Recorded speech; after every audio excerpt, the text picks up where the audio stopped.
Welcome to Inside the Yankees. I'm Nancy Newman. On today's show, we will kick things off with the latest edition of Bronx Beat as we spotlight the Bronx Walk of Fame. Later in the show, we will check in with Yankees fan favorite Oswaldo Cabrera and go through his social media feed together. And finally, we'll check out Yankee Stadium's latest culinary edition, Colony Grill Pizza. But first, let's head to the Bronx.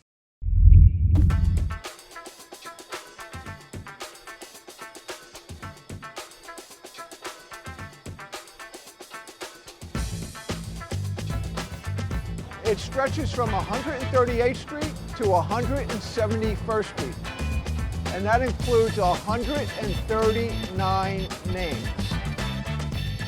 I consider it an outdoor museum where people can learn about the Bronx. Not only are you reading these signs that you're learning about each honoree, but you're also learning about their stories.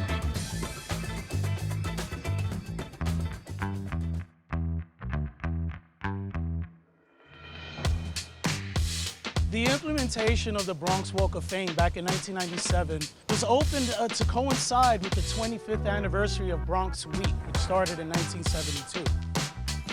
It also was implemented in 97 when the Bronx was honored as an All-American City by the National Civic League. And this impelled the Bronxville president to go a step further to celebrate those who've achieved in the Bronx and made an impact throughout America. Well, this idea got started by Borough President Fernando Ferrer as a way of celebrating the Bronx, as a way of recognizing one of the most famous boulevards in the world, the Grand Concourse.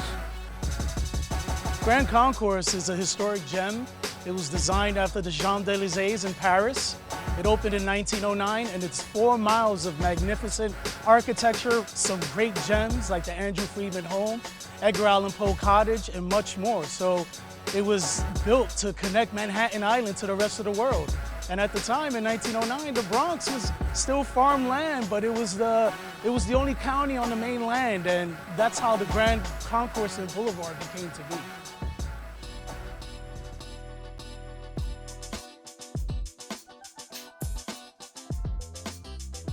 For people who maybe come to a Yankee game, maybe not familiar with the rest of the borough, come up to the Grand Concourse and take a look at some of the names on these street signs, because you'll learn so much from the people who are here and how they made something of themselves.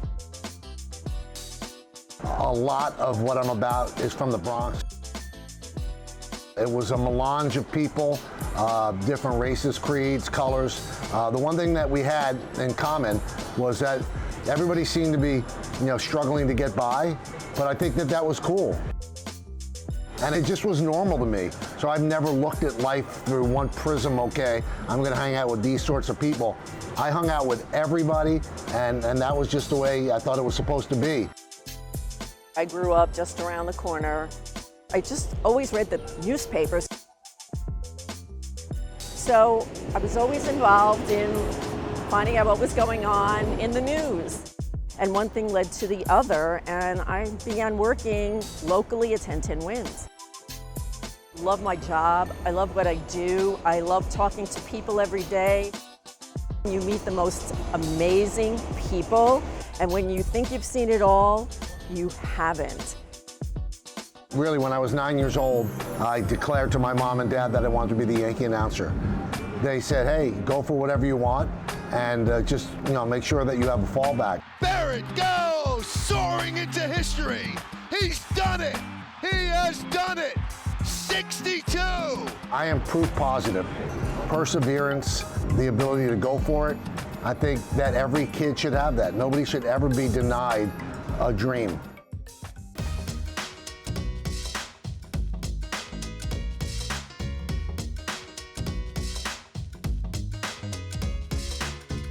With this project, I was tasked with first off, creating all the bios for all of our Walk of Famers, and then I was tasked with creating a new app that I did with our developers.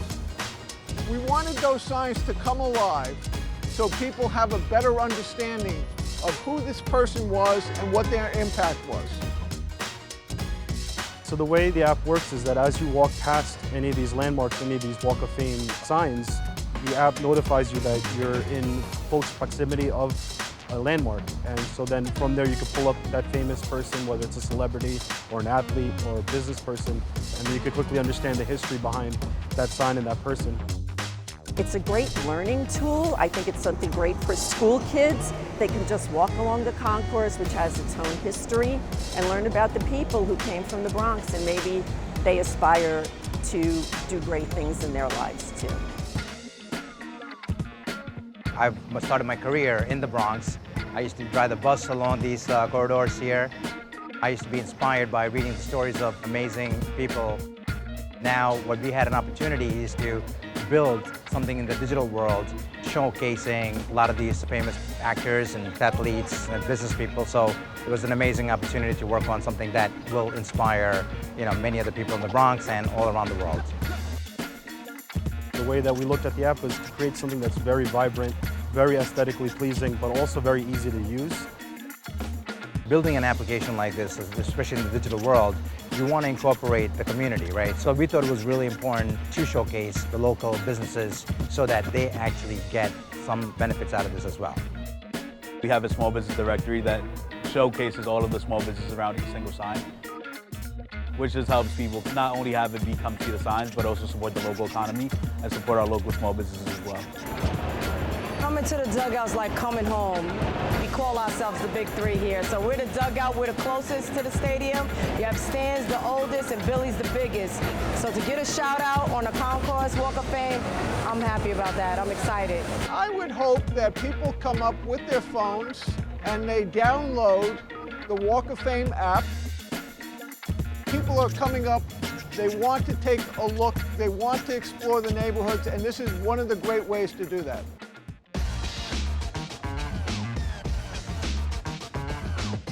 When I think of the Bronx, I think of strivers. I think of people looking to accomplish. I think of people who are scrappy, who are gutsy, who want to make something of themselves. The Bronx is a great place to grow up. It's a great place to try to set your sights on something better. And I think that this borough allows you to do that. And I love this borough, I really do. I can't embrace it enough.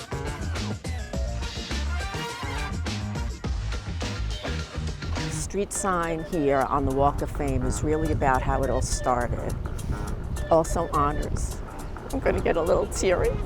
My parents, my grandparents, and everything that came before. So it's the biggest deal.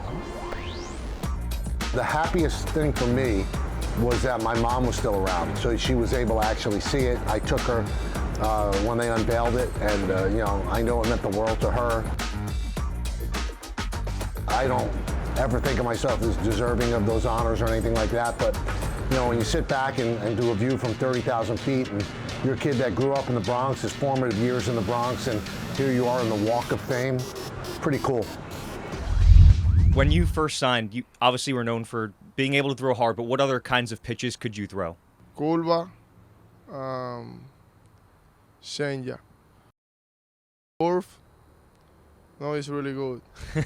Yeah, in my first month in Dominican Complex, they changed my grip. Yeah, they put me a slider. So that curveball changed into a slider. Yeah. You had the fastball. What else are you throwing now?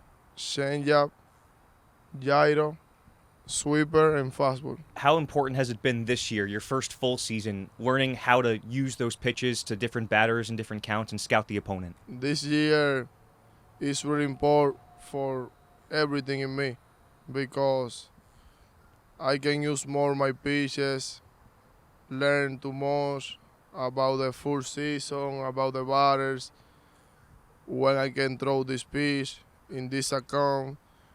Yeah, it's really important this year for me.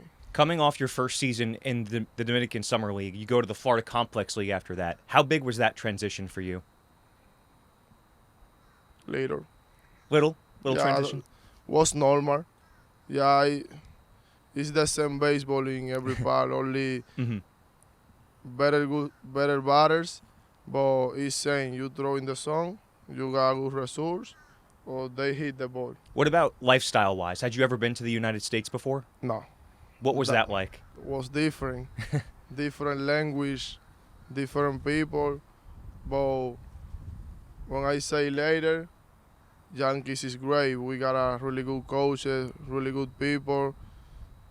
They help me in whatever I need. So did you learn to speak English starting in that year, 2023? Yeah, but this year don't learn it too much because we got a lot of Latin guys in the complex. But I think my English is a little bit better this year because I come in to Hudson Valley in the first half. Now in Somerset, yeah.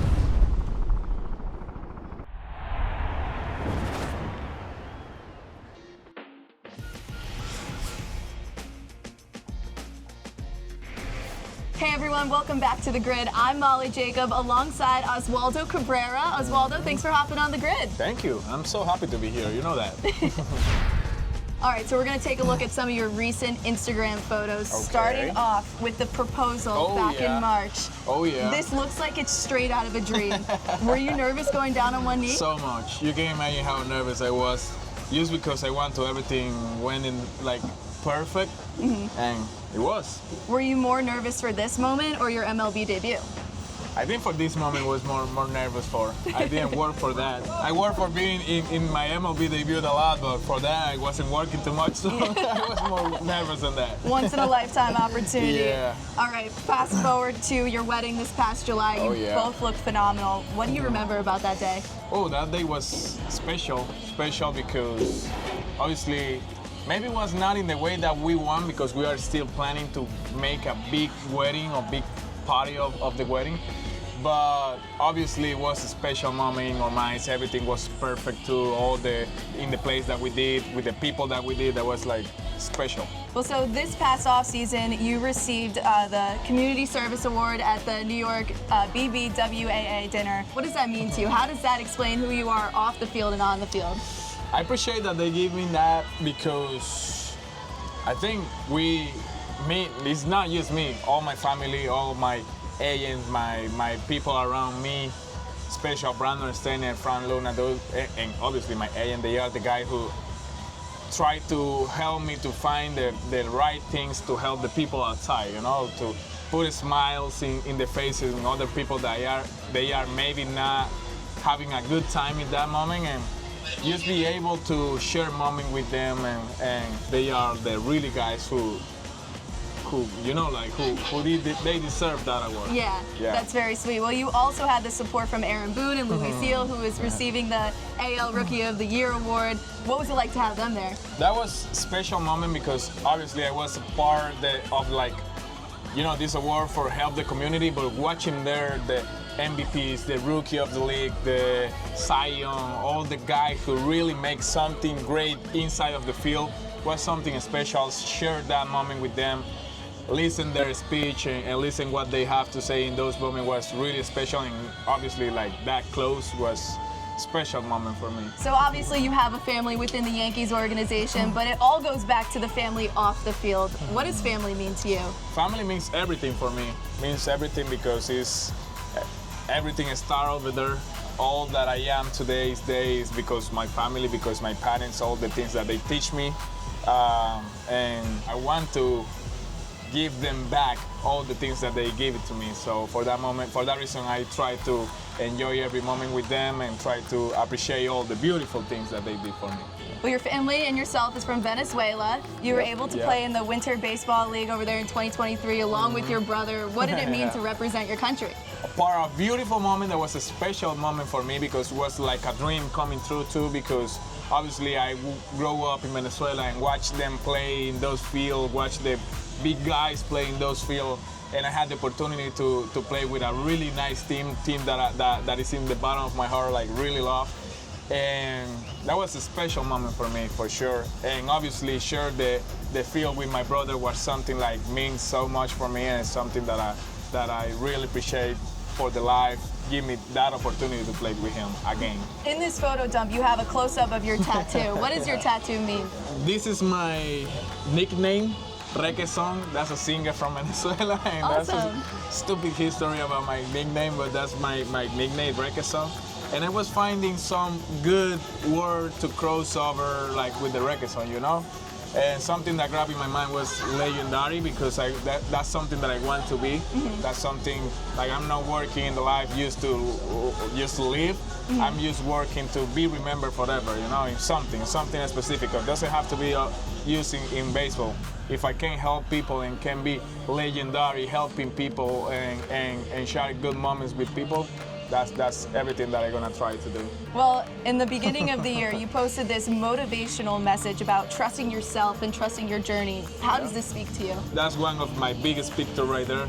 It's not me, but that represents myself so much, because every year is a big challenge that I have to go for.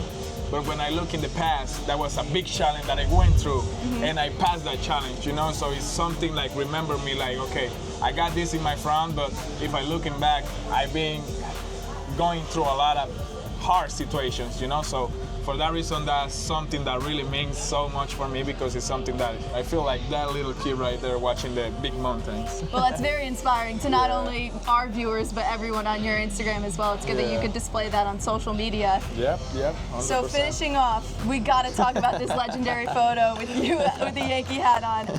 Is it a dream come true to be a Yankee? Yeah, for sure. I was a Yankee fan.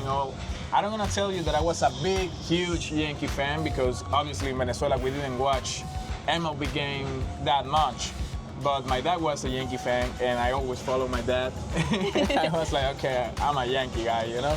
So obviously growing up, watching all the big guys play and all the history that they have.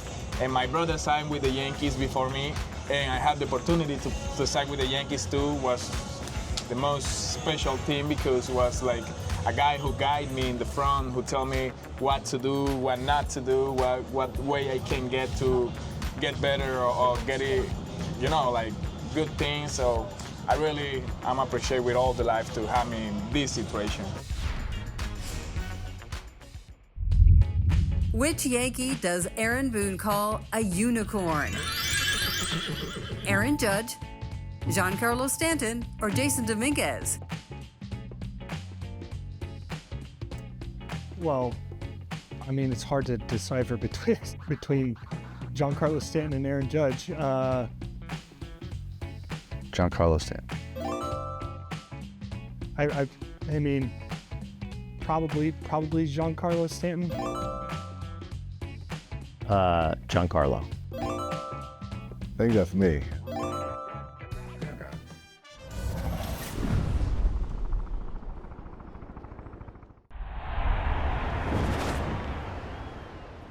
The Yankees made an exciting announcement that Colony Grill and their thin crust pizza would be making its way to the Bronx and opening a location inside the stadium.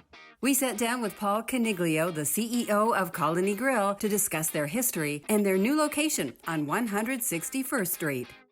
Colony Grill opened in 1935 in an Irish neighborhood in Stamford, Connecticut, and you know, pizza got so famous over the years that in the 80s, all the other menu items were taken off, and so we're now the grillless pizza place, Irish pizza place. But it's certainly an iconic spot, and you know, I've been going there since I was a little kid, and you know, it's all about community, it's all about the history, it's all about the customer, and it's been a you know, really great to continue to kind of grow that legacy.